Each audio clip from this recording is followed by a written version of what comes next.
kind of answers. Okay. Plus, minus, and output. Yes, correct. Muskan, very correct. 24 volt input, load wire, and negative. Yes, you can say that also. Plus 24, minus 24. Many of them use plus and 0 volts also for that, but that depends. Okay, load wire, correct. Plus 24, minus PHP input, plus minus output. Yes, yes, yes. Okay, okay, okay, okay. Very correct, very correct. Let me know.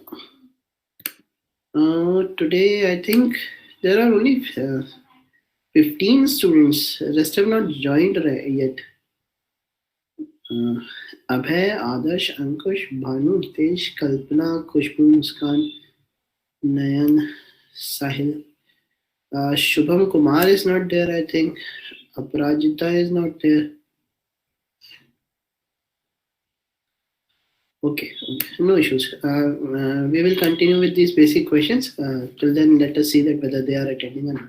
Because this session is a little bit important for you to understand. Although you will have all these videos, I will just share the Word file with you today. That what kind of videos that we have gone through.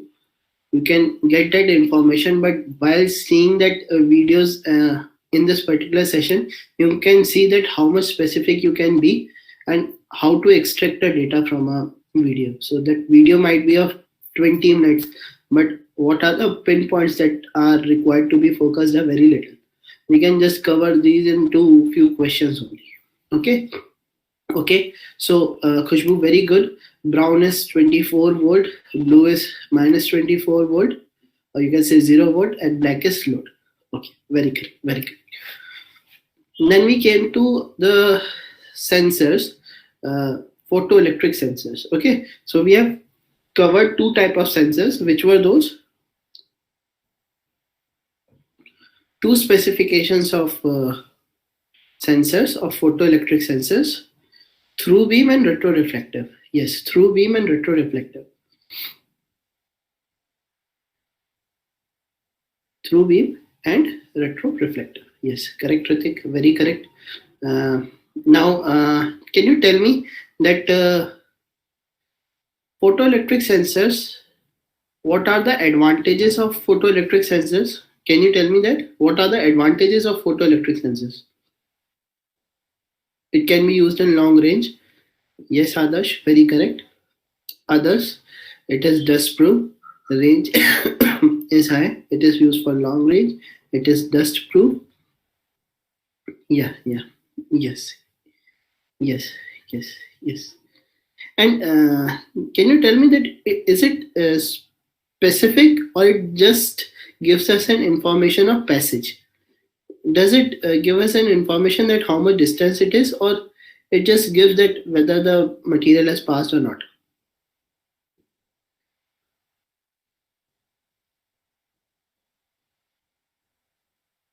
Yeah, it gives a vague information, or you can say it just gives that whether the passage only. Yeah, it just tells us that it is a passage only. Okay, okay, okay. And what about inductive sensors? That can inductive sensors be used for non-metallic parts?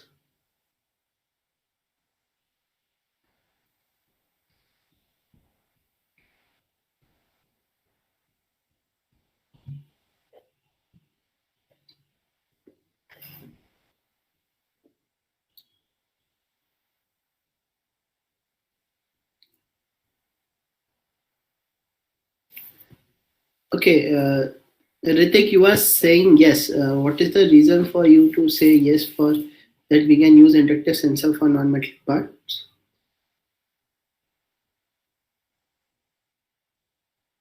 Ritik? Just an intuition. Okay, so we have just learned earlier that for metallic part only induction sensor is used only for metallic part, whether it is ferrous or non-ferrous, but it has to be a metallic part, then only it is going to detect. Am I right? Am I right or not?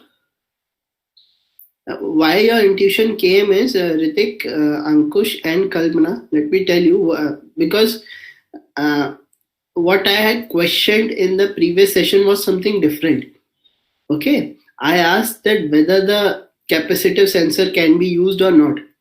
Then answer was,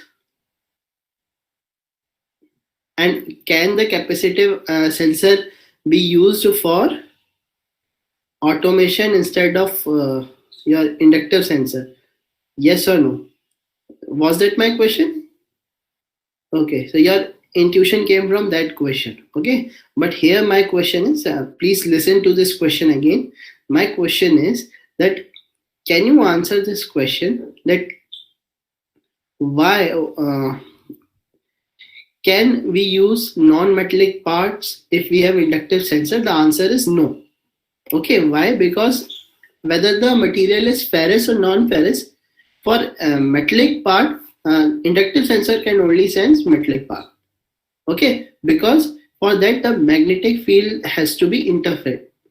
Okay, for non-metallic part, it is not going to change the magnetic field.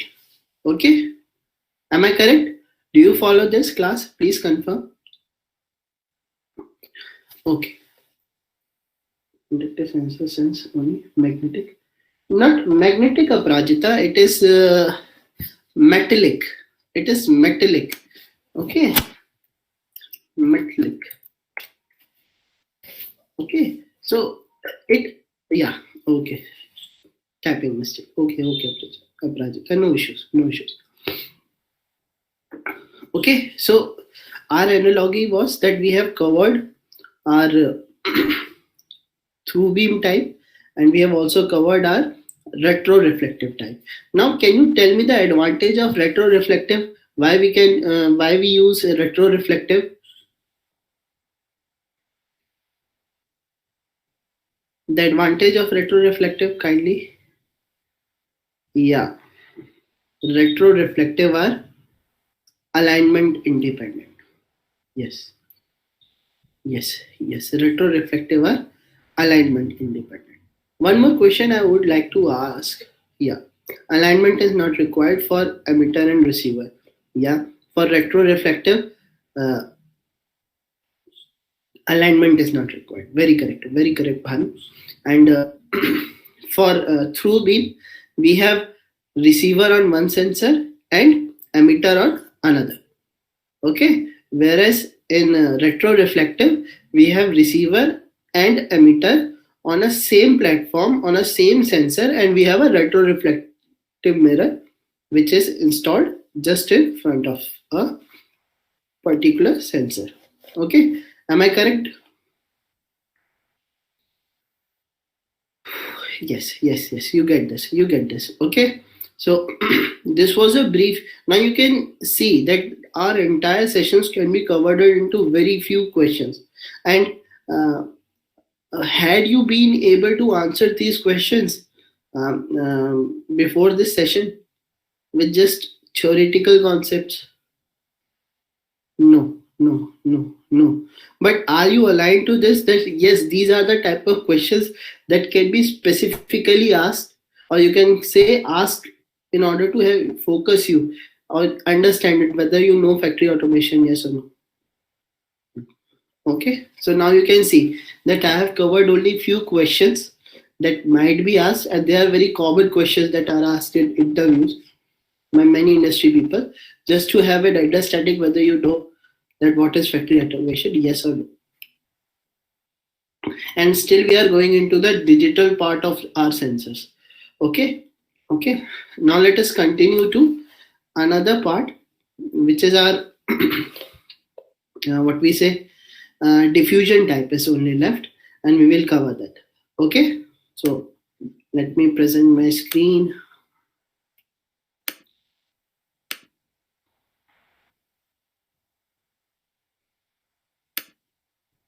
My screen is present, and let us continue with this also.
Excuse me, sir.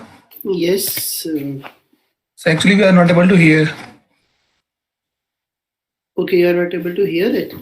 Okay, no issues. Just tell me whether you are able to hear it now or not. I think I was using headphones. That might be the reason. Now, in part 1 and 2 of this series, we examine true beam and retroreflective sensors. Yes, sir. Okay, no issues. Which are long-range photoelectric sensor types. Today, we will be looking at their shorter-range cousin, the diffused photoelectric sensor. Just like retroreflective sensors, the emitter and receiver for diffuse sensors are located in one housing. The main difference is that diffused sensors use the target to send light back, instead of a dedicated prismatic reflector. Unfortunately, not all targets are great reflectors, so only a small amount of the emitted light will make it back to the receiver. This results in a variable detection range. A rubber tire with a reflective index of about 1.5% will need to be closer than aluminum extrusion with a reflective index of 105% to be seen. For diffused proximity sensors, the maximum range is around 300 to 500 millimeters with these Datalogic S100 miniature sensors. Any target within this range will be detected as soon as it reflects enough light back to be seen.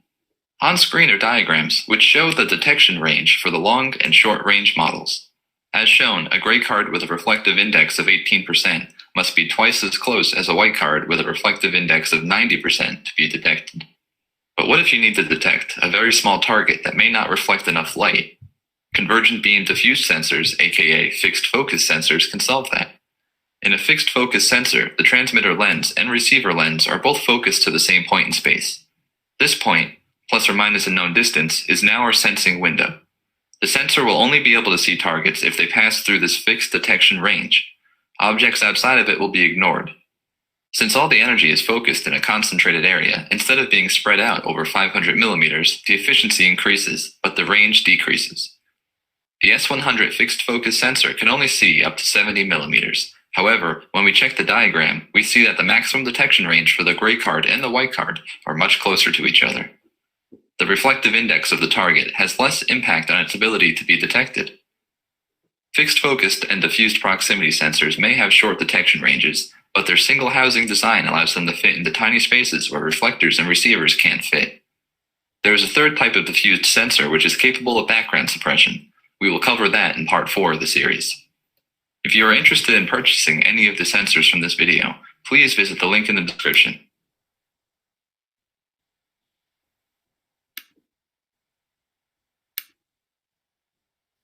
Okay, class, obviously you are not interested in buying these sensors right now, but I'm sure that you will be interested in buying these sensors or procuring these sensors after a few years.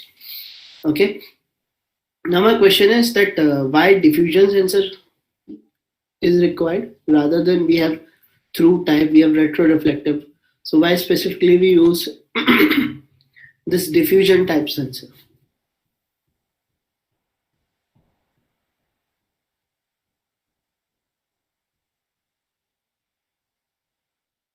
Yeah, object need not to be in the mid of receiver and transmitter. We don't need reflector. We don't need reflector. Yes, very correct, Bhanu. Other reasons. The reason can be any. The reason can be repetitive also. No issues. Just answer. Yeah, small enough. Very good, Sahil. Kindly write your answers. Your answers can be repetitive. There is no less system complexity. Yes, small. No need reflectors. Yeah. So by looking into your answers, you can understand that when a system is very small, there is a space constraint. You don't want to emitter and receiver in a single sensor, and you also don't need another applicant like another receiver or another you can say mirror or retroreflective mirror. Okay, and your objects are very close. Okay, so then you can use this diffusion type sensor. Okay, so just tell me that when your conveyor line, okay, when your conveyor line has large vibration, then which kind of sensor can be useful? When your conveyor has large vibration, which kind of sensor can be useful? Through beam, retroreflective, or diffusion type? Any answer, any answer. Out of three, any answer can work.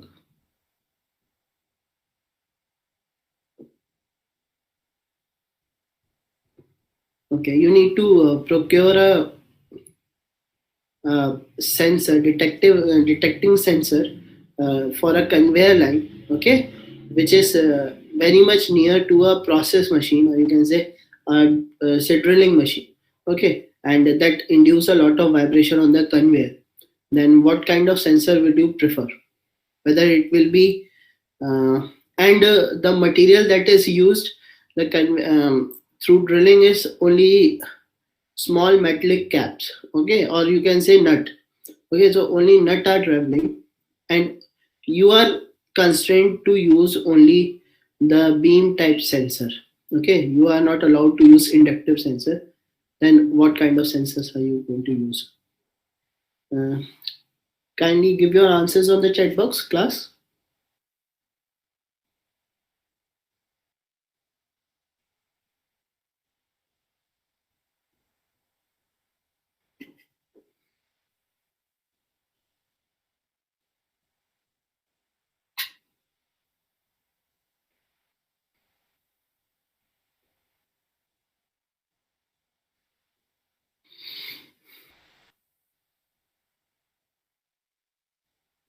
Okay, okay. Retroreflective. See, most of you have answered retroreflective, and why you have answered this? Can I give the reason for that? The reason might be that yeah, retro or refuse. Why? Because of vibration, there will be an issue of misalignment. That is why you have answered this retroreflective or diffuse kind, and not through beam. Yes, yes, yes, yes, yes, yes. Okay, okay. So is there any other reason for that? I don't think this might be the only reason that it is retroreflective. So I think I am aligned to the thought process of most of the students, or most of you are aligned to my thought process, and that is a very good thing for me and for you too. Okay, yes, if there are much vibration, then obviously your receiver, if you are using through beam type sensor, then your receiver is going to be always changing its position because of high vibration, and not a very notable amount of position. A very minor position will be changed because of vibration, and even that minor position can hinder the process in through beam type. But for diffusion type, you can say that or for retroreflective, those minor misalignment can be handled very easily. Okay, so this was about the photoelectric sensor. Okay, now let us go for 4-wire PNP sensor. Okay, now I am using this video. He has explained it very much, very in a very simple manner, so that it can be understood very easily. So it's not important about the language and who is teaching, but that kind of knowledge that he is imparting is very good. Okay, so just have a brief look to what is 4-wire PNP sensor. Before that, I want to ask you a few questions. I've already asked this question. I'm just repeating because this is in line to this particular concept only. That we have learned about the PNP and NPN sensor. So if there is a black wire in a PNP sensor, and you are going to use a multimeter, so what kind of voltage is it going to show when it is in acting condition, when there is something near to the sensor? For example, it is a proximity sensor and something is near to it, then what kind of signal you are going to get at the black wire? At the black wire, it is a PNP sensor. It is a PNP sensor. I'm just writing it.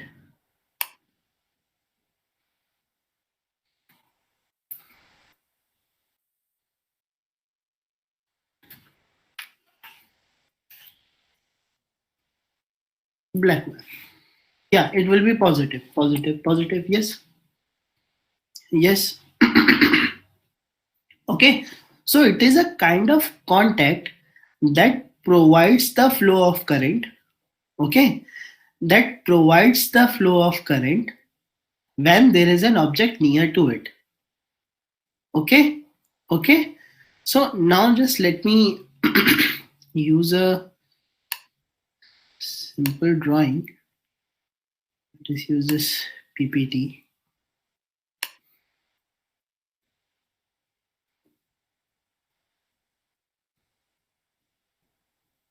Yeah.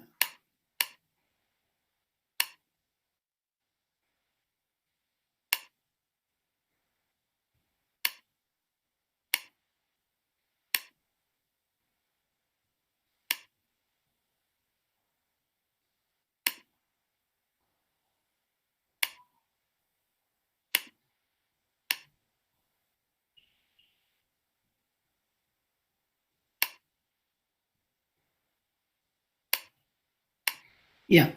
So is this screen visible to you all? Kindly confirm on the chat box. Is my screen visible? Yes, yes, yes, yes. Okay. So we are just talking about the what we say. We are going to just talk about the contact type. Okay. So we know that for a PNP sensor, your current will flow. Your current will flow.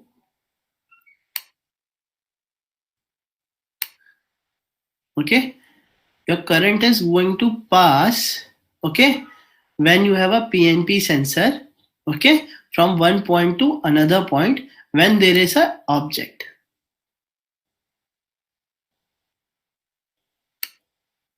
Okay, whenever there is going to be an object, your current is going to pass. Okay, whenever there is a object in front of it. Okay, what does that mean? That if you give a current analogy, so if you are going to replace a PNP sensor with a switch, okay, so this will be a normal condition. What does a normal condition mean? That there is nothing in front of your sensor. So let us say if it is your sensor, it is your 3-wire sensor. Okay, this is your 3-wire sensor. If there is no material present, this material is not present at this point of time. Okay, if there is no material process present in front of it, then this contact is going to be open. Okay, okay, for this particular condition, your contact is going to be open. But when there is going to be a material in front of it, this is a 3-wire. Why it is open? Because let us say this is your black color. Let us say black. Okay, this is your black color wire. No current is going to pass through this black color wire when there is no material, but current is going to pass through the black color or the load wire when the current is going to pass when there is a material between it. Okay, so this will be a kind of a closed contact. So this is your open contact. Pardon for my handwriting, I am not that much comfortable. I also don't have my mouse with me right now. So this is your open contact and this is going to be a closed contact.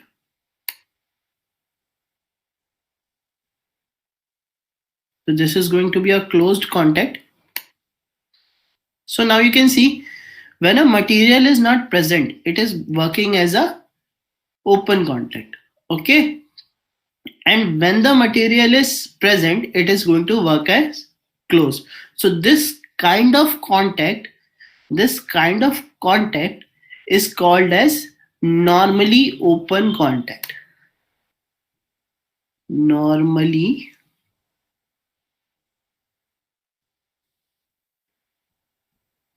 pardon for my handwriting. This is your normally open contact or NO contact. NO contact. Okay. So these kind of contacts are normally open contact or NO contact. Okay. And whether it is a NPN sensor also, then the current direction is going to be reverse. Current direction is going to be reverse, but that also will be a NO contact because the direction of current is reverse, but it means the same thing that had it been a NPN sensor, then current would have flown in this particular direction from this direction to this direction, but it would have been a NO contact only. Okay, so for a normally operated this kind of condition, this sensor is your NO contact. Now, can you tell me that what kind of sensor might be a? Was it easy? First of all, tell me this.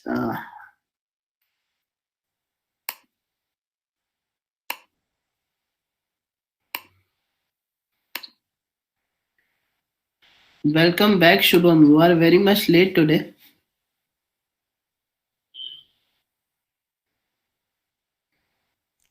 Yes, sir.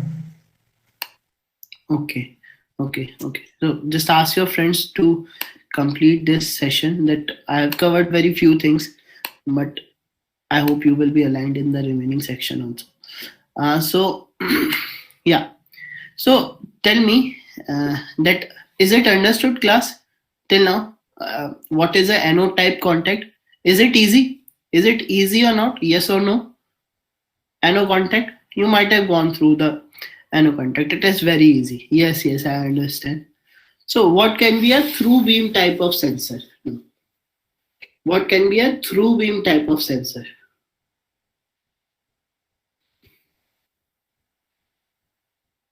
Whether it will be a NO contact or NC contact. NO switch or NC switch.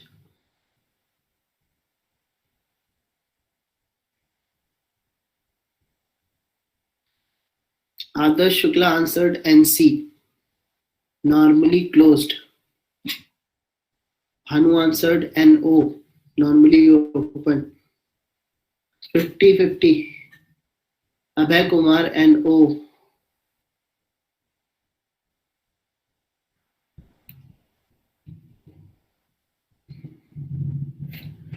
Sachin Gupta NC. I need answer from all the students. Please, class.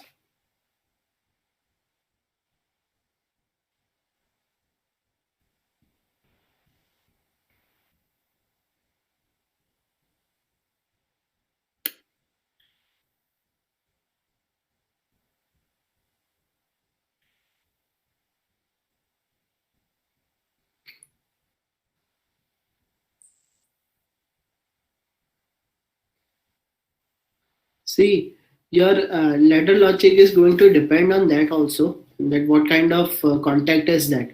Okay, so it is very important for you to understand this concept also. That is why I'm just repeating. Although it is a very simple concept, but still you can see there are variation of answers in a very simple thing also. But it is very much acceptable. You just need to know the physics behind that. So let us just look what, or we can just go through PPT only. Yeah. So now you have a through beam sensor with you. You have a through beam sensor with you. Let us see black one. Okay.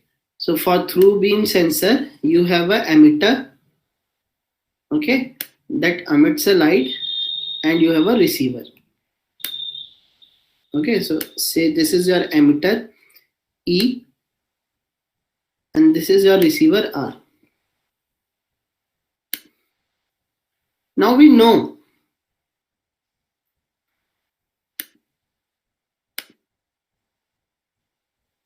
Now we know that when there is no material in between, this line is going to transfer through this particular line.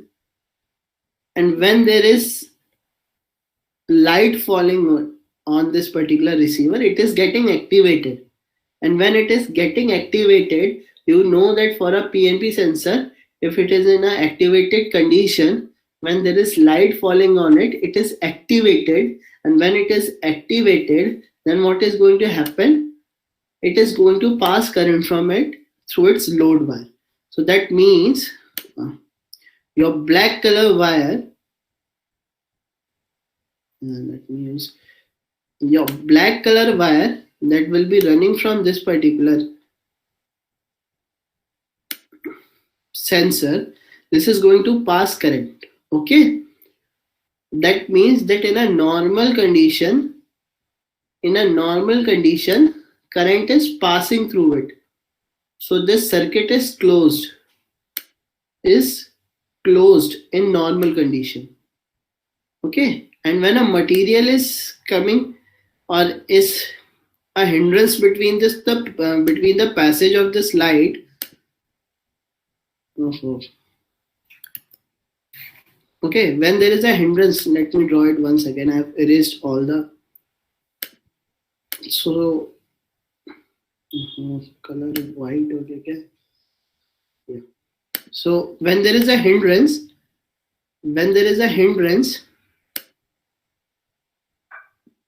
say material is between this.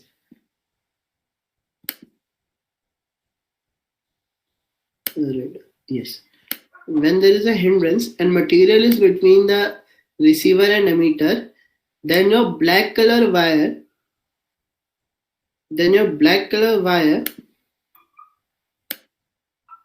is not activated. Now this is not activated. Sorry, I have to use another eraser and erase this. Okay, now this is active. This is not activated and current is not going to pass through this wire. Okay, so now this will be a kind of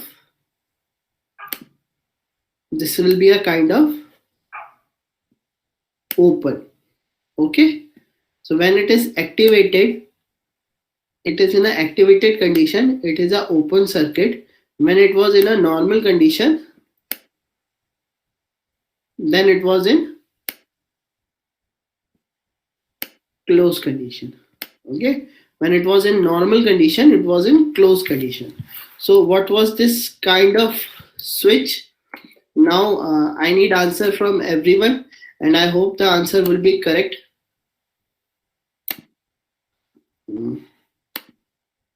Yeah, now I need answer from everyone again. What will be the answer now? NC.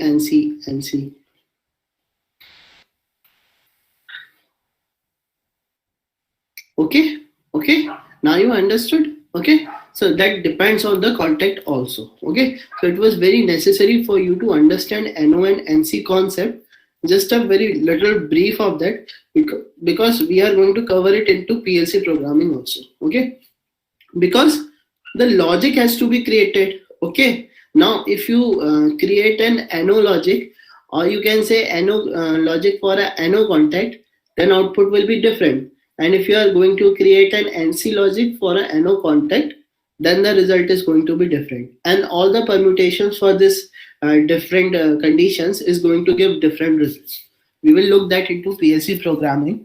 But I think at this point of time, it is very important for you to understand it. What is NO contact? What is NC contact as a physical representation? Okay. Now let us continue with 4-wire PNP and NPN sensor. Okay. Just have a look to this video. This person has given it in a very simple language and in a very brief manner. I have seen most of the videos regarding 4-wire PNP sensors, but this one was the very simplest and very much informative, and it links to you, connects with you very firmly. तो इस video में मैं आपको ये बताऊंगा कि कैसे connect करना है 4-वायर का सेंसर अपनी application. Is it audible? Is it audible and visible? Yes. Okay. Okay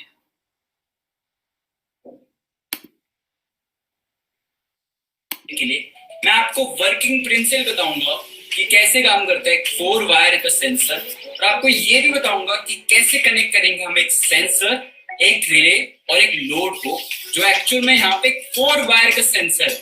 और वीडियो को स्टार्ट करते हैं इंट्रो के साथ।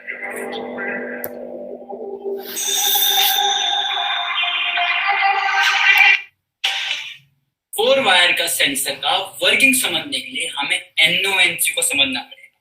जब हमें NONC समझ आ जाएगा तो 4 वायर सेंसर के कनेक्शन इतनी बड़ी बात नहीं है। मैं फिर भी सर्किट डायग्राम हमेशा की तरह डिस्क्रिप्शन में जरूर दूंगा, ताकि वो एक रेफरेंस रहे आपके लिए। हर एक चीजें सामने भी दिखे और चीजें पेन एंड पेपर पे भी रहे। सबसे पहले ये समझ लो कि NO ऑपरेशन का मतलब क्या है। इसको इस तरह समझो कि मेरे पास एक सेंसर है, और जैसे ही सेंसर के सामने कोई टारगेट आता है तब सेंसर हमें सिग्नल देता है। जैसे ही हट जाता है उस टाइम पे सेंसर हमें सिग्नल नहीं देगा। इसका मतलब ये है कि सेंसर मेरा NO ऑपरेशन पे काम कर रहा है। दोबारा समझाता हूँ कि जैसे ही मेरा टारगेट सेंसर के सामने आएगा तब सेंसर हमें सिग्नल देगा, जिसका मतलब ये है सेंसर NO ऑपरेशन। अब NC के बारे में बात कर लेते हैं। NC में क्या होता है, सेंसर हमें पहले से ही सिग्नल दे रहा होता है, मतलब वो ऑलरेडी आउटपुट में वोल्टेज दे रहा है। तो जैसे कोई टारगेट अब बीच में आता है तब सेंसर सिग्नल देना बंद है। यही फर्क है NONC का। और इसका फायदा क्या है, हमारी इंडस्ट्री में अलग अलग तरह की एप्लीकेशन होती है। NO और NC स्विचेस होते हैं अलग अलग तरह के। तो डिपेंडिंग अपॉन द एप्लीकेशन हमें ये सिलेक्ट करना होता है कि हम NO सेंसर ले या NC सेंसर ले। PNP और NPN अलग अलग आउटपुट टाइप है सेंसर की, पर जो वर्किंग मेथड है दोनों का डिफरेंट है, NO और NC। एक 4 वायर सेंसर में हमेशा 4 वायर होगी, और हमेशा की तरह 2 वायर है सप्लाई की। जो हमारा सेंसर है वो काम करता है 10 वोल्ट से लेके 35 वोल्ट DC के ऊपर। मतलब हमारा सेंसर 12 वोल्ट DC पे भी काम करेगा और 24 वोल्ट DC पे भी काम करेगा। 4 वायर सेंसर में 2 वायर हो गई हमारी सप्लाई की, और जो दूसरी 2 वायर है उनमें से एक वायर हुई NO ऑपरेशन के लिए, और जो चौथी वायर हुई वो होगी NC ऑपरेशन के लिए। डिपेंडिंग अपॉन द एप्लीकेशन हमें वायर को सिलेक्ट करना है कि हमें NO ऑपरेशन के लिए यूज करना है सेंसर, या फिर NC ऑपरेशन के लिए यूज करना है सेंसर। एक बात को समझना जरूरी है यहाँ कि हमेशा एक सेंसर को एप्लीकेशन में यूज करने के लिए सिर्फ 3 वायर यूज होगी। 2 वायर सप्लाई की और 1 वायर है आउटपुट की। लोग क्या करते हैं, एक सेंसर में दोनों प्रोविजन दिए हुए हैं, NO ऑपरेशन के लिए भी और NC ऑपरेशन के लिए। डिपेंडिंग अपॉन द एप्लीकेशन आपको वो वायर सिलेक्ट करनी है जो NO हो सकती है या फिर NC हो सकती है। तो ये है मेरा फोटो इलेक्ट्रिक सेंसर 4 वायर का, और ये 18 mm इसका डायमीटर है। इसकी operating voltage 10 to 35 volt DC रहती है। और आप देख सकते हैं 4 वायर का सेंसर है, जिसको NO प्लस NC सेंसर भी कहते हैं। आप देख सकते हैं इसकी सेंसिंग रेंज 30 सेंटीमीटर होती है। और जो सेंसर ये है PNP टाइप सेंसर।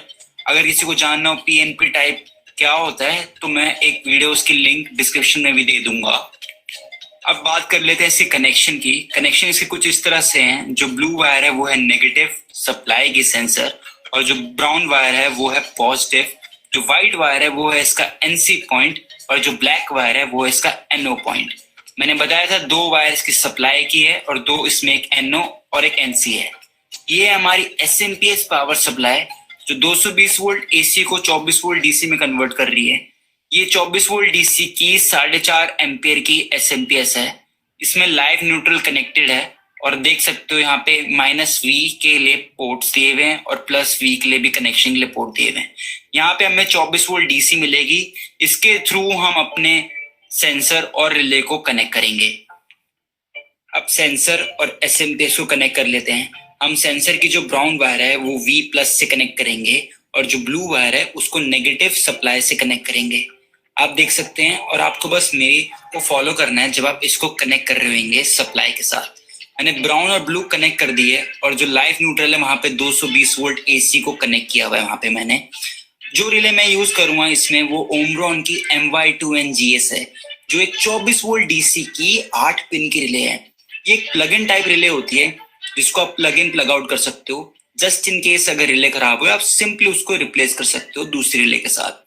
कनेक्शंस आपको बस एक बार करने हैं, फिर आपको कुछ इश्यूज होते हैं तो आप कुछ simply plug in plug out कर सकते हैं।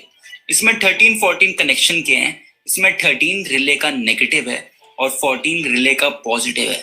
तो ये हमारा पीएनपी टाइप सेंसर है। तो PNP type sensor positive output देता है, तो उसकी जो आउटपुट वायर होगी वो 14 पे कनेक्टेड होगी। आप देख सकते हैं। अब मैं क्या करता हूँ, इलेक्ट्रोमैकेनिकल रिले को लेता हूँ और मैं सेंसर की आउटपुट के कनेक्शन करूंगा।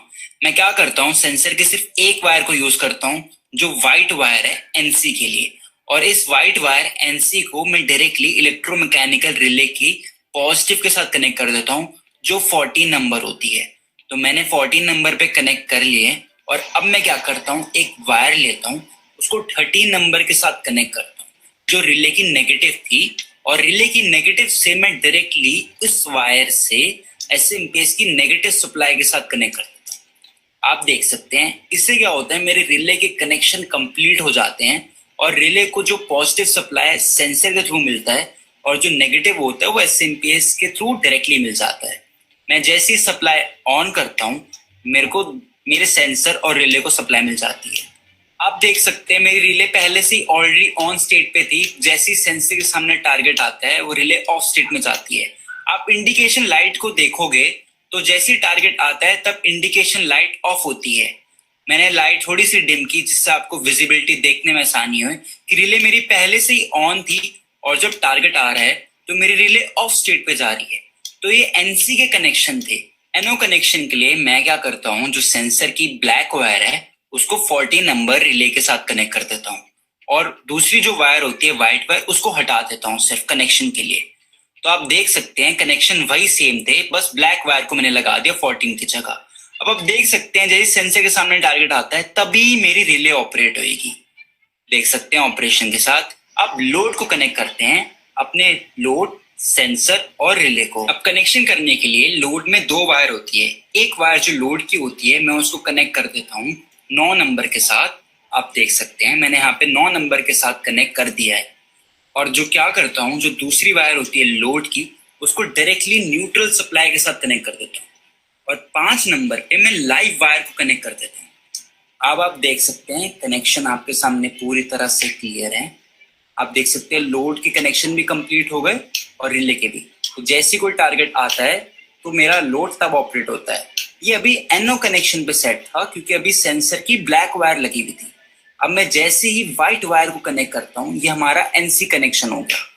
अब जैसे ही क्या होएगा, पहले से ही लोड ऑन हो जाएगा और जैसे ही कोई टारगेट सेंसर के बीच में आएगा तब हमारा लोड ऑफ होएगा। ये हो गए हमारे एनसी के कनेक्शन। अब दोनों में डिफरेंस समझ सकते हो एनओ और एनसी की वर्किंग और कनेक्शंस में। अब एक क्वेश्चन आता है कि जब 3 वायर का सेंसर ऑलरेडी था तो 4 वायर सेंसर की आखिर क्यों जरूरत पड़ी। बहुत ही रेयर एप्लीकेशन है जहां पे चारों वायर यूज हुए, एनओ ऑपरेशन भी और एनसी ऑपरेशन भी साथ में। हमेशा यही होता है, एक सेंसर को हम as a NO switch use करते हैं या फिर एक एनसी स्विच यूज करते हैं। कंपनीज ने क्या किया, ये सेंसर इसलिए बनाया ताकि एक यूनिवर्सल प्रोडक्ट बना सके जिसमें उनको अलग अलग मॉडल्स निकालने की जरूरत ना पड़े। ये चीज मैंने बहुत ऑब्जर्व की है। बहुत सारी कंपनीज एक जनरल प्रोडक्ट निकालती है जिसको मैं बोल सकता हूँ यूनिवर्सल प्रोडक्ट निकालती है। तो एक छोटा सा आइडिया आप सभी लोगों के लिए कि कभी भी जब आप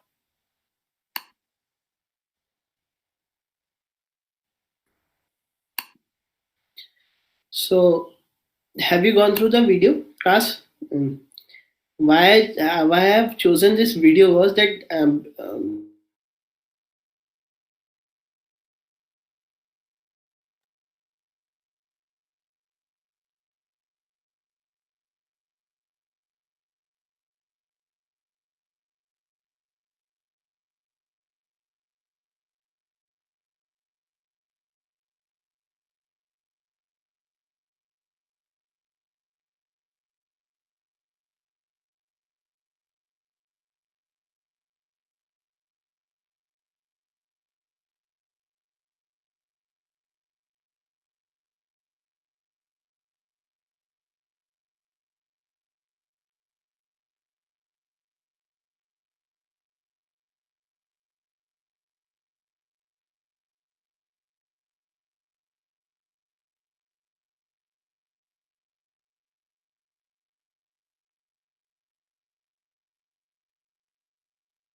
Class, am I audible now? Sorry, there was a network issue.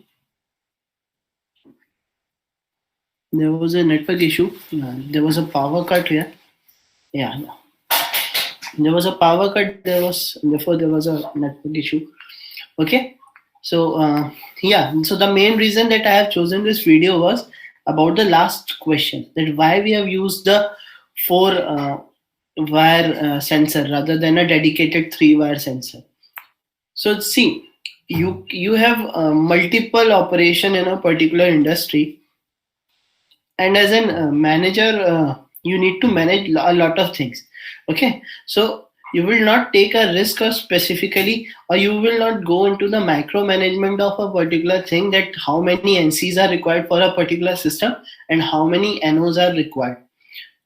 In order to make that process simpler, what you will do, you will procure a 4 wire you can say sensor, in order to make it less complicated. Okay, so now you know about the NO contact and about the NC contact. My question to you is that he has used an SMPS. Do you know what is an SMPS? What is an SMPS? Does anyone know the full form of SMPS? If he knows, kindly answer the question. If he doesn't know, he or she doesn't know, kindly switch mode power supply. Very correct, Nayan. Yeah.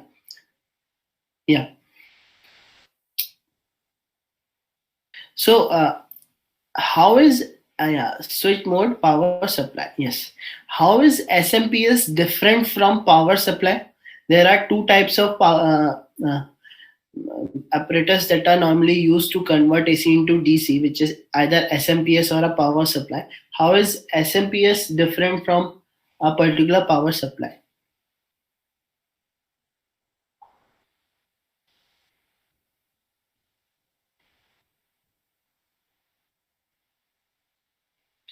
Ritik, you might have used SMPS, right?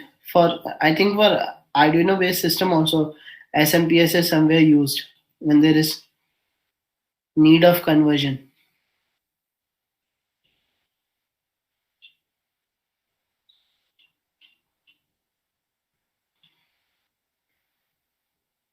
So maybe in labs we have used it. In which lab? There are various types of lab when you are ready. Okay. You have SMPS in your labs. Okay, why SMPS is used rather than a dedicated power supply, and what is the process of conversion in SMPS? Does anyone know that what is the process of conversion? For converting a AC into DC, you need to step down and you need to convert AC to DC, and that is the only. And there are only 2 basic steps. Yes, it minimizes use of capacitor and inductors also. Yeah, it is also very compact, right? Right, Nayan, am I correct or not? It is a compact. SMPS is compact, or power supply is normal power supply is compact.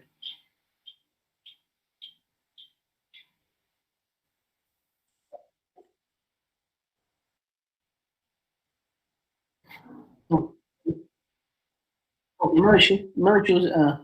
So just to tell you the main difference between the linear power supply and SMPS, that your linear power supply converts the high voltage of AC into a low voltage of AC. Okay, it first converts from high voltage to low voltage. After that, it rectifies AC and convert it into DC. Okay, so first of all, transformer is going to work in your linear power supply, and then your rectification is going to be there. Okay, in contrary to that, in SMPS, it first converts your AC signal into DC signal. Okay, it first converts your AC signal into DC signal, and then stepping down takes place. Okay, because of which, yes, it minimizes energy wastage, and also it can be more compact. We can make it more compact. We can't say that it is always more compact. We can make it compact, we can make it cheaper. Okay, because of this operation difference. Did you get it, class? Kindly answer yes or no. Yes. Okay.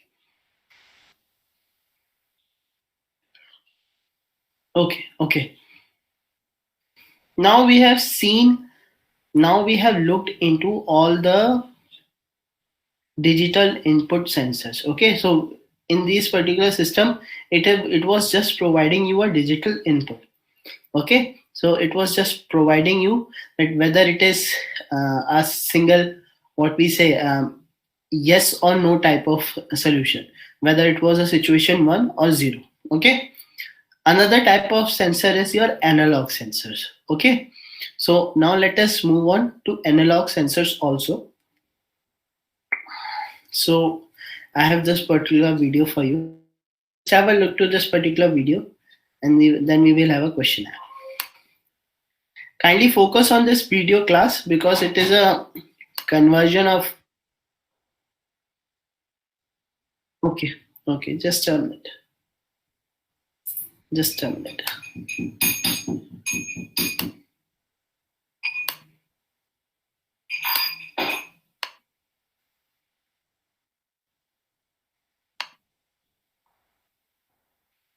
Yeah, is it visible now? I think it is visible, right?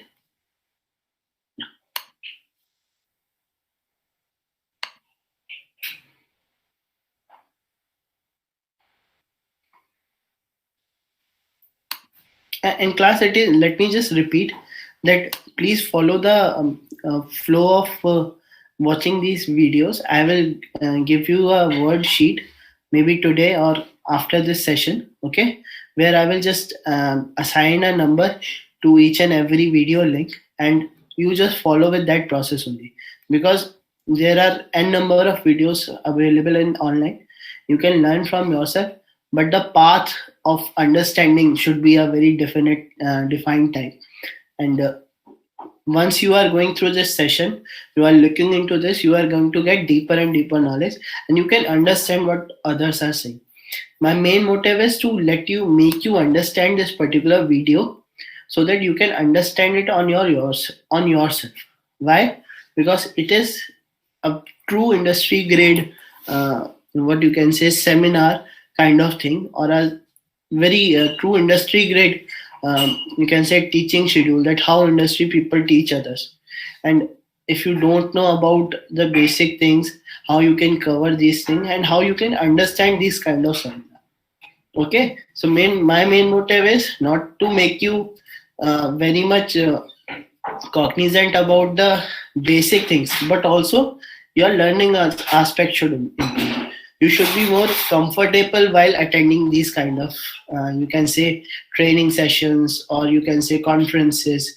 Why? Because these kind of conferences are going to be there in your industries. You have to deal with this kind of conferences, and you need to fetch some data from these conferences or training sessions. Okay, you are definitely going to get a process concerned, you can say, training session, and that might look in a similar manner like this session is. Okay, and it is going to cover your fundamental of 4 to 20 milliamp current loops. Okay, so need not to worry if you don't understand anything, or if you think that things are getting a bit repetitive or easy.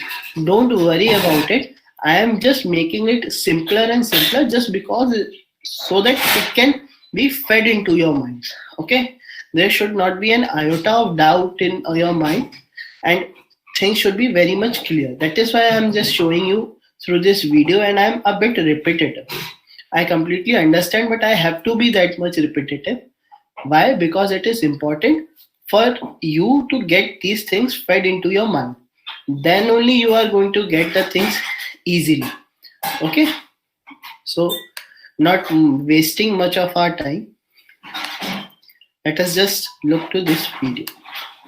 Welcome to another video on industrial automation and PLCs. In this video, we are going to be talking about analog inputs to the PLC.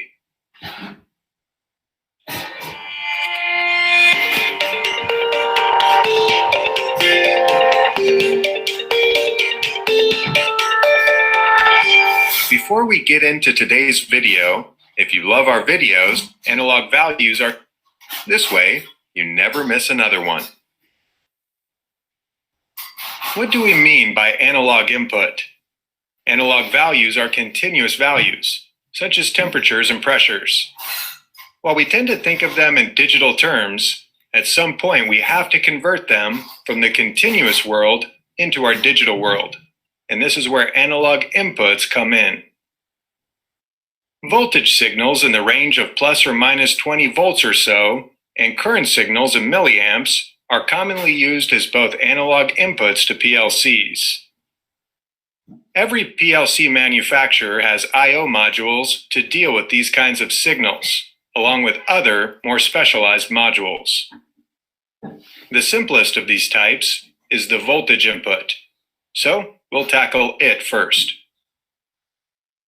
Here, we have a simple circuit that converts the position of a knob into a 0 to 5 volt signal and connected to a generic PLC voltage analog input.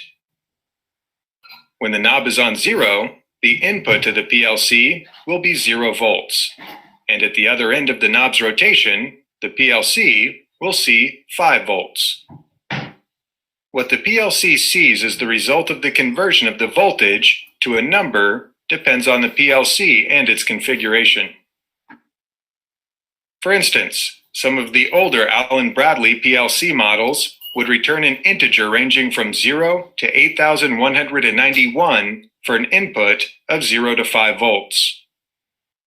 Usually, the newer models of PLC will allow more flexibility in how the value is returned, so that you can scale the numeric value to whatever your application needs. The PLC program can use this input to control, for example, the brightness of a light bulb, the output of a heat source, the speed of a motor, or how fast a counter counts.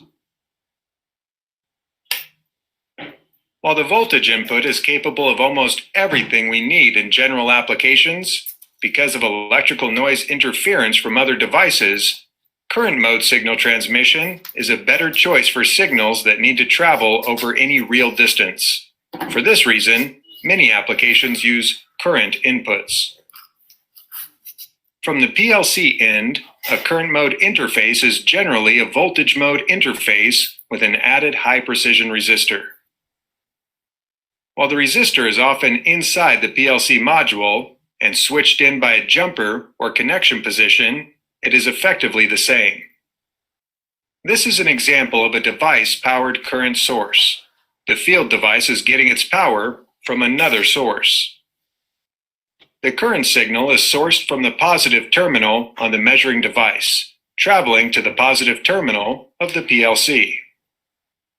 Since there's a limit to how much voltage is available in the loop, we will usually limit the overall resistance on the measuring end of the loop to 500 ohms.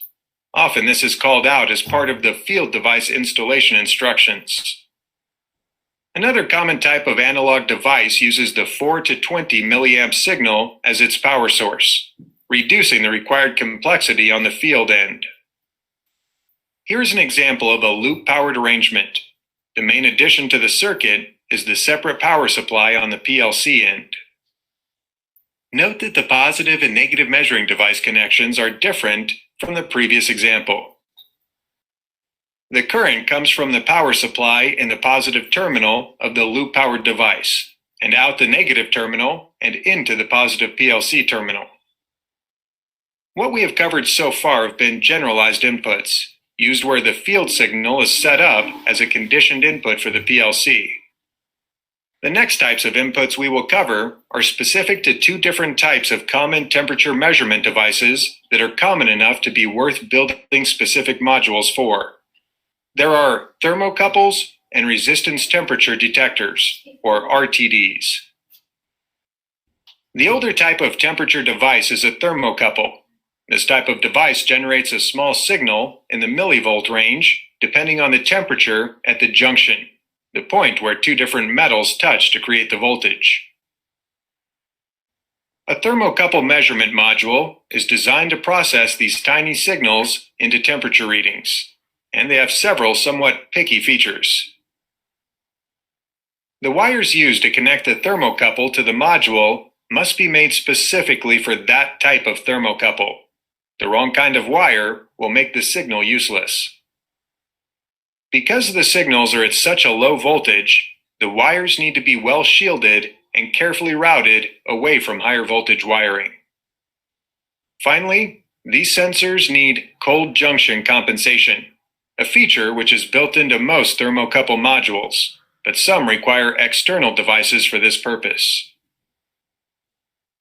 The temperature range of a thermocouple is specified by a single letter, i.e., a type J thermocouple is a common variety with well-known characteristics. RTD, or resistance temperature detector inputs. The newer RTD, or resistance temperature detector, is generally more robust and accurate than the thermocouple, but the older sensors are still quite common because they are both designed into older equipment and capable of operating at temperature ranges that RTDs are not made to handle, including up to white heat, 1600 degrees Celsius, in unique applications. As the name implies, the resistance of the device changes with its temperature, so measuring the output is relatively straightforward. They generally come in 3 and 4 wire configurations, in several temperature ranges. This video has been a basic introduction to the most common sorts of analog inputs used in PLC-based applications.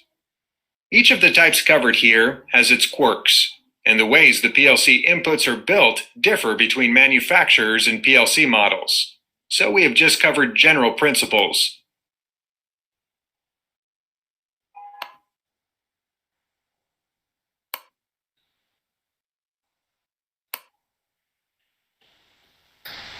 So class, have you got the sense of your analog sensors, that how they differ from your digital sensors? Okay, there is going to be a conversion. So there is always going to be a digital converter beneath this particular system. Your analog signal is going to get converted into what we say is going to get converted into digital form. So my question to you is so what kind of output, or you can say what kind of sensor can a digital sensor will be? Which one will be more comfortable, a voltage driven or a current driven? You can say current sourcing or voltage sourcing.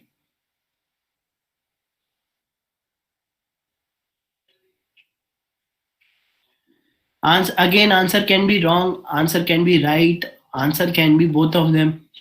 No issue, but answer from your side is very important. It can be right, it can be wrong, but answer from your side is very important.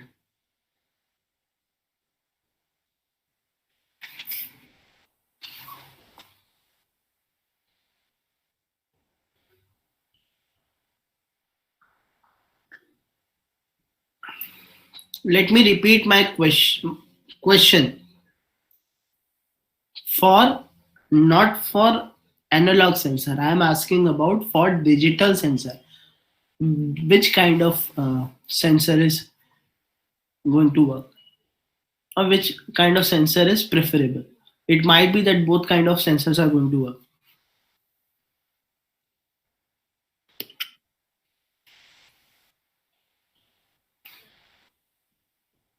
So your answer is constant, it will be current.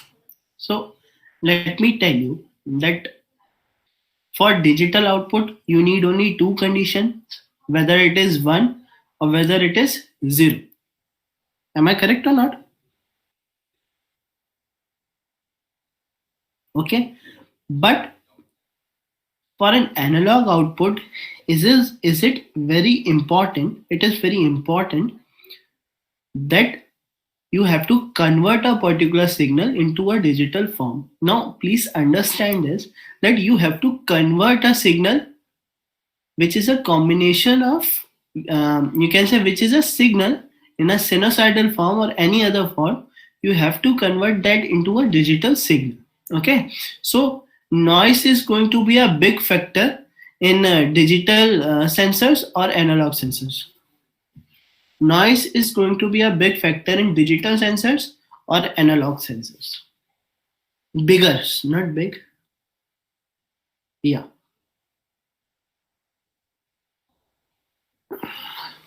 Okay.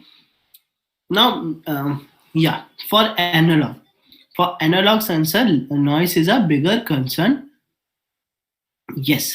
Okay. So now you can understand that for a voltage driven sensor, there is going to be a you can say there's always going to be a change in a voltage. Okay, there's always going to be a change in a voltage. But for example, if you have, let me use a PPT just in order to make you understand this. A very simple logic of V equal to IR. A very simple logic. One of the simplest logic you can say in electrical term, V equal to IR.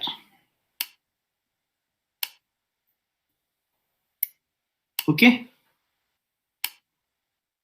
There are three different kind of components, out of which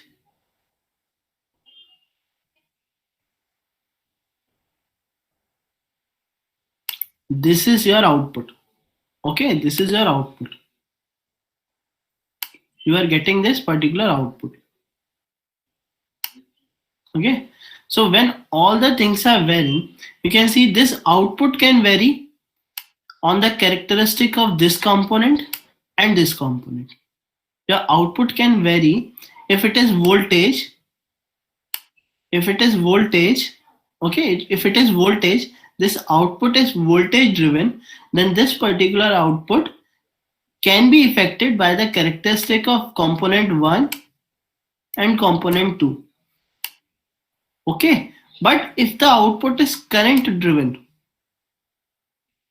okay, so current throughout this particular circuit is going to get constant.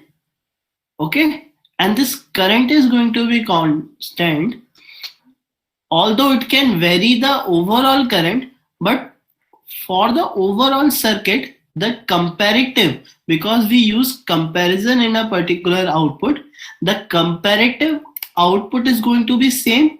If it is voltage driven, then it will vary. The comparative output will vary.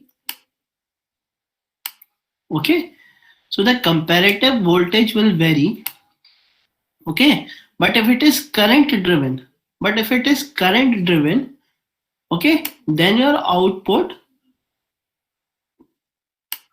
is current driven, say I driven, then it is not going to vary. Okay, and what I am saying is comparative in comparison to these two components also. Okay, so now you can understand that why it is important for using current voltage, and there are many pros and cons of current using into milliamperes. We will continue it further, but for a very basic term, you can see that voltage will vary with others components also, but the comparative output when compared with current is not going to vary.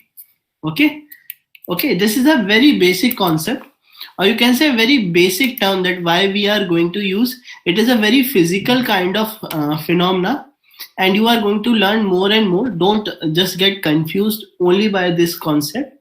When you will learn more and more, you are definitely going to get the things clear. But till now, are you getting the point? That are you going to some conclusion that how we are differing the calculation of digital outputs than analog outputs? A little bit brief. Have you got the brief? Kindly answer yes or no.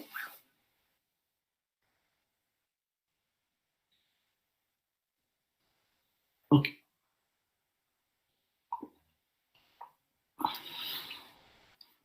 Because if you know the processing,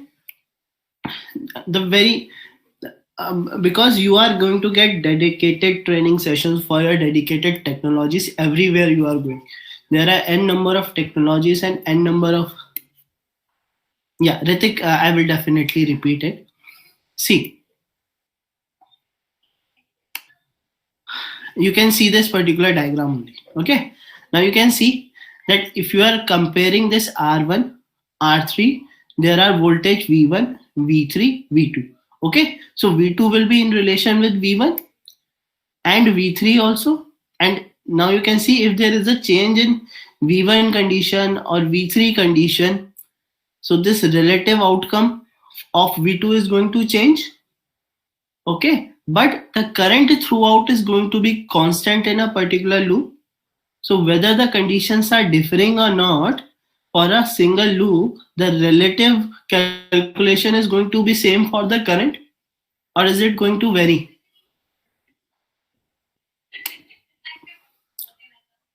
Okay, so this is the basic concept. That yet another example can be that why current loops are used, because it has low impedance, but that is a very different thing.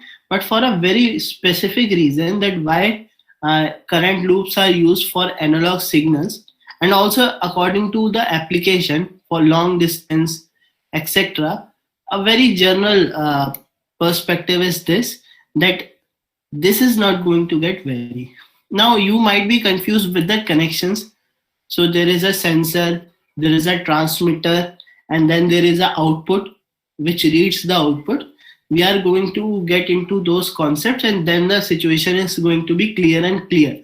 But a very basic term, in a very brief manner, this is just for your understanding only, that why current loop is used, because the relative fluctuations are not there, because current flow is constant throughout the loop, whereas voltage drop is getting varied. And if you are using an external voltage agent, these characteristics are going to differ. That is why current loop is used mostly for analog signal. Ritik, did you get it again? Should I brief it? Got that point, but there was another thing. So if the components are connected in parallel connection, then the thing will be just opposite. Yeah. Just tell me one thing, that will you connect things in parallel? Means I haven't seen such type of connection, but if it is possible to connect the components in parallel. Okay, if you are going to connect the components in parallel, yes, a very good insight from your side. But tell me that these are all the loads, all right? When you are going to give that into a parallel connection, a different kind of load, a process cannot be performed in a parallel way. Can you tell me that parallelly you are converting you can say distance into electricity, and parallelly you are converting it into a that particular signal into a you are parallelly amplifying it. Parallelly you are giving the output to a PLC, and parallelly you are taking an output. Is that possible at the No. same point of time? No, sir. It is not possible, right? So physically it can't be possible to make a parallel circuit for a process. Can you make a parallel circuit for all the processes? So because these circuits are representing a particular process only, so it is whether it is filtration, transmission. So can that be possible, that you are performing transmission and output at the same time? Will there not be interference? No. Okay, so we have to go in a particular process form. So we have to go into a series connection. First one thing will be happening, then another thing, then another thing. Okay, Ritik, have you got my your answer, or are you Yes, not? I'll get back to you if you are not Got confident. it, sir, got it. Okay. Yes, it can always be in a parallel connection. Oh, sorry, it cannot be in parallel connection. Any process cannot be in parallel connection. Okay, so this is important for your understanding. Okay, now let us just have a look at what is a transmitter. Okay, so we have gone through our PLC analog input and signals. Now let us move on to transmitter. Now you can see here also, Ritik, that how a process goes and why it is not in parallel. In this video, we're going to introduce you to a very important device used in process control today, the transmitter. All right, let's go. First of all, let's talk about the term transmitter, because it has more than one definition. In the telecommunications world, a transmitter is a device that produces radio waves radiating from an antenna. In the world of process control, a transmitter is a device that converts the signal produced by a sensor into a standard instrumentation signal representing a process variable being measured and controlled. In the early days of process control, the standard instrumentation signal was pneumatic, while today it is more likely to be an electrical signal. The standard pneumatic signal is 3 to 15 psi. The standard electrical signals are 1 to 5 volts or 4 to 20 milliamps. And just to add a bit more confusion to the term transmitter, some people in the industrial instrumentation field will tell you that a transducer and a transmitter are the same thing, and therefore the terms are interchangeable. As mentioned earlier, the electrical transmitter output signal is usually a range of voltage, 1 to 5 volts, or current, 4 to 20 milliamps. In process control, it is understood and goes without saying that the transmitter output range represents the 0 to 100% of the sensed physical variable. For example, the transmitter would produce an output current range of 4 to 20 milliamps for a measured temperature range of 0 to 150 degrees Fahrenheit, 0 to 100%. We've talked a lot about the transmitter and the sensor. Let's have a look at where the transmitter fits into a process control loop. As already stated, the transmitter converts the signal from the sensor to the process variable, or PV signal, which represents the physical measured variable. The controller is the device that looks at the difference between the process variable, or PV, and the set point, or SP. The controller then determines what action to take place and generates an output signal that is a function of the result of this comparison. Controllers are either a DCS or a PLC in process control today. The final actuator is the device, such as a valve, that exerts a direct influence on the process as directed by the controller. The 4 major process variables measured and represented by a transmitter are pressure, level, temperature, and flow. Transmitters are also used in industry to measure other variables, such as position and speed, and chemical properties, such as pH and conductivity. A transmitter requires a power supply to operate, as discussed in our video, what are 2-wire and 4-wire transmitter output loops. Let's review quickly. A 4-wire transmitter has 2 wires connected to a power supply, and 2 signal wires connected to the PLC. We will have a look to that particular video also, that is in line. I have put it earlier because I just wanted to align it through the sensors, that to this particular question also that have been generated, that why it should be in a single process or in a series. We can understand that how a particular process goes. It just depicts that a sensor can change a physical phenomena into another physical phenomena. So it might change it into resistance. Okay. Now that change in resistance has to be incorporated as a change of voltage or current. That work is being done through your transmitter. Power supply can be AC or DC, depending on the vendor and model.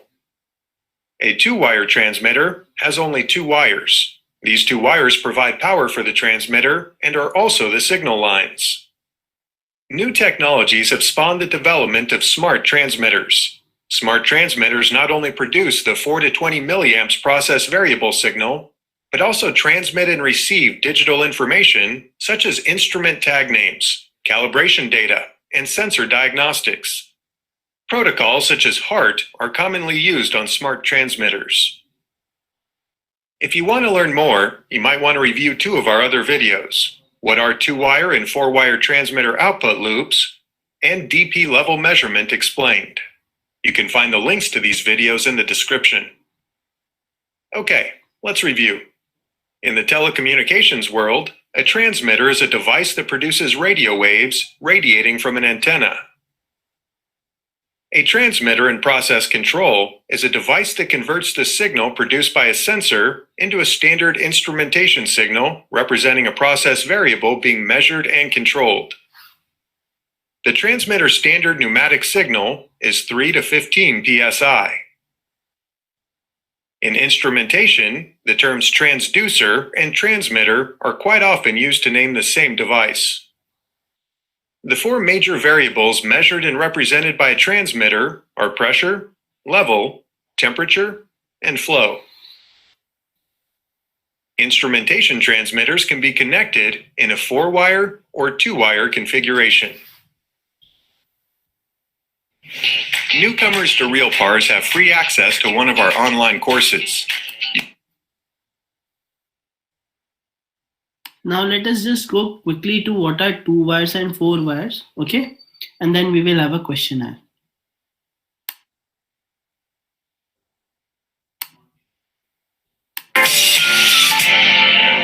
After that questionnaire, we are going to In this video, DP we're going to take a close look at 2-wire and 4-wire transmitters and discuss where they are used and why. We're also going to explore wiring configurations and how transmitters are connected to a PLC. Before we get started, you might want to review our video called PLC Analog Inputs and Signals. You can find the link to this video in the description.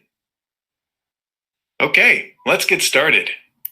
A transmitter is an instrument that converts the small signal from a sensor to a signal which represents the variable being measured.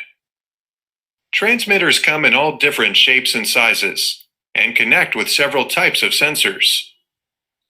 The transmitter output signal representing the variable being measured can be voltage or current. The transmitter analog output loop contains the transmitter, power supply, and the receiving device, which could be a PLC or DCS. Just like any other instrument, a transmitter needs a power supply to operate. But is it a 2-wire or a 4-wire transmitter? The actual wiring connection between the transmitter and the power supply depends upon which type it is. We will come back to that later. Earlier, we said that the transmitter output can be either current or voltage. Current is by far the most common transmitter output signal for many reasons. One reason is, if the wires between the transmitter and the PLC are very long, there could be significant voltage losses across these wires. Regardless of the length of wire in a current loop, basic electrical theory tells us that the current is the same in the circuit regardless of where that current is measured. So, no loss at all. Ritik, you might be understanding your question now. Now you can see that this particular voltage is going to be in series only, na? It cannot be in parallel, right? So the drop from this particular position to this particular position will be in series. Am I correct, Ritik? Ritik, are you there? Hello? Yeah, okay, Ritik. Okay, class, are you aligned to this question now? Or things are getting a little bit tough? We can repeat this also. Class, kindly respond. Are you aligned till now? Yes. Okay, na? Things are working. I think this is a very step-to-step, very basic and step-to-step approach that I have taken. And I have mixed many videos with each other. And that videos alignment will be provided to you. I will just make the word sheet in front of you and will share it to you on a common, what we can say, a common platform. Okay. So you can also repeat it according to your comfort. Okay. So this one was. Okay, we've covered some basics. Now, let's dig a little deeper. A 4-wire transmitter has 2 wires connected to a power supply and 2 signal wires connected to the PLC. The power supply can be AC or DC, depending upon the vendor and model. As its name states, a 2-wire transmitter has only 2 wires. In a 2-wire current loop, the transmitter DC power supply, and PLC are connected in series. Not only are the two wires providing power for the transmitter, but they are also the signal lines. Let's have a look at how a typical two-wire current loop is shown on a loop diagram. As illustrated, the 24-volt power supply is in series with the differential pressure transmitter and the PLC analog input card. Let's review what we've learned today. A transmitter is an instrument that converts the small signal from a sensor to a signal which represents the variable being measured. A transmitter analog output loop contains the transmitter, power supply, and the receiving device, such as a PLC. The actual wiring between the transmitter and the power supply depends upon whether it is a two-wire or a four-wire type. A four-wire transmitter has two wires connected to a power supply and two signal wires connected to the PLC. A two-wire transmitter has only two wires and is connected in series with the power supply and the PLC. Newcomers to RealPARS have free access to one of our online courses. You can take advantage of this offer by downloading the RealPARS. Okay, so my first question to you all is that whether are transmitter and transducer same?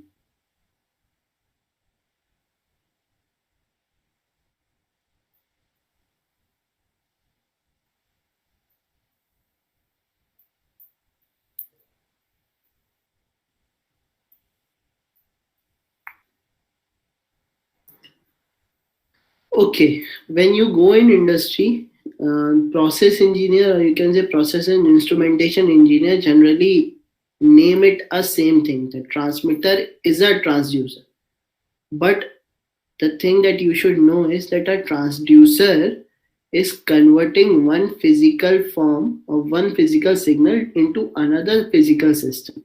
But what a transmitter is doing, it is taking that change, converting it into a specific, or you can say into a understandable form, or you can say in a signal form that can be understood by a PLC.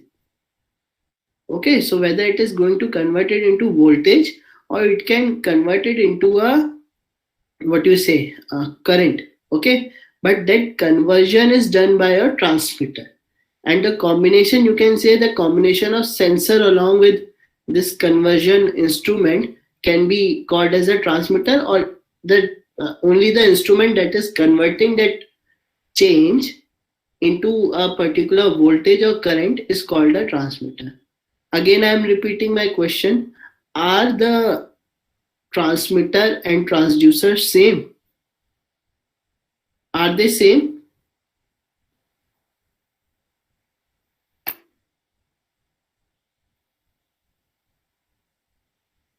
No, they are not same. Yes, correct. They are not same. Okay. So the work of transducer is,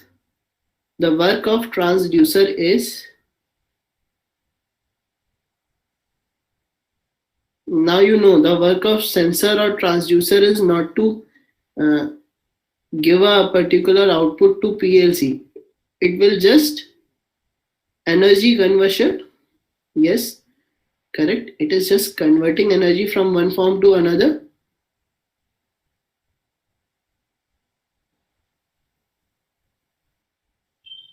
I need few more answers, class. Please be attentive. Yeah, to change one physical quantity into another physical quantity, energy conversion. Yes, very, very correct. Bhanu, very correct.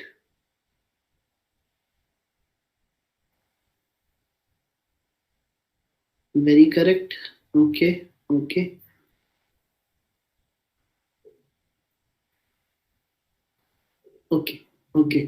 Convert one form of energy into another. Okay. Now tell me, yes, next question is that voltage source and current source. Okay, which one is more applicable? in industries for analogs. Current source. Okay, so I have just given you a brief about a single circuit of V equal to IR. Now that has been elaborated here also through visuals, that you are just seeing that what I was telling you about. So how a very simple theory can go into practical aspect, you have also seen it. Now, can anyone tell me the reason that why current is used? Why current source is used? Okay, Shubham has already asked. No attenuation, yes.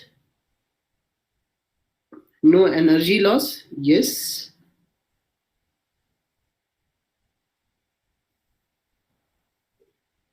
Signal is not going to get distorted for larger distance, yes, very correct.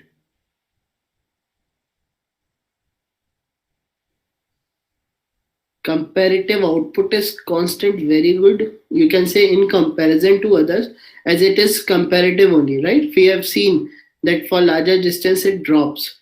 There is additional agent that is added to it.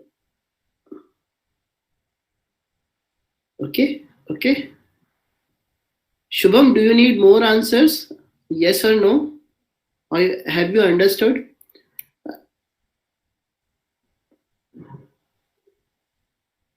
Energy, yes, very correct, Shubham. If resistance is available, then energy is definitely going to get lost. That is why we are looking into voltage and current. Now, yes, energy is lost, power is lost, but it is just about the supply. Okay, power is going to get lost, but your signal is not power. Okay, so combination of voltage and current is going to be your power.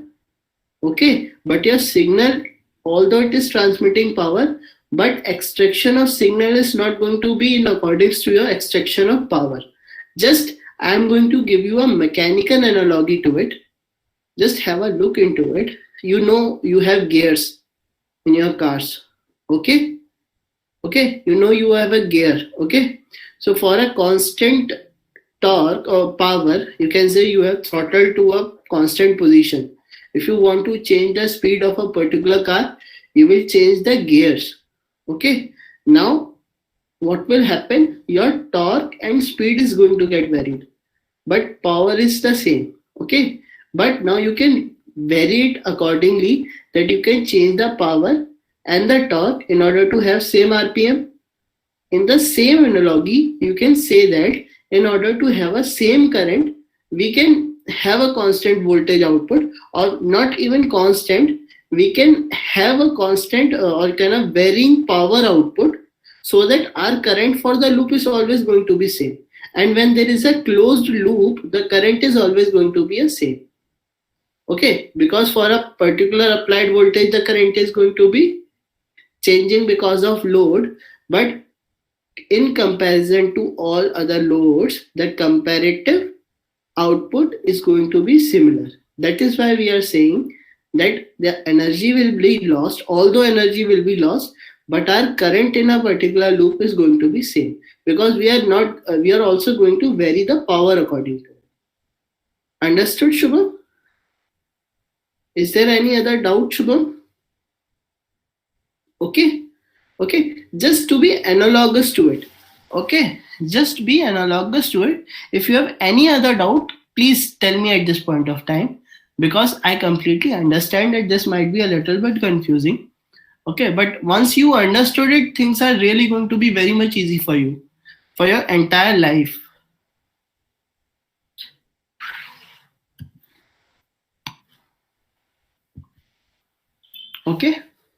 Okay, I think all of you are aligned to it. Now let us take a break. Shall we take a break, or shall we continue?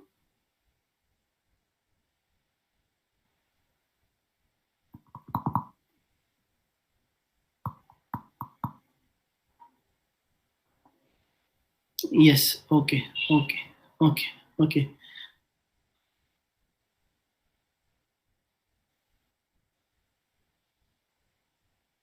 Hitendra is saying break, of course. आज heavy हो गया Hitendra?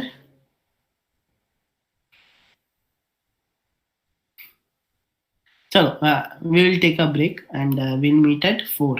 Okay?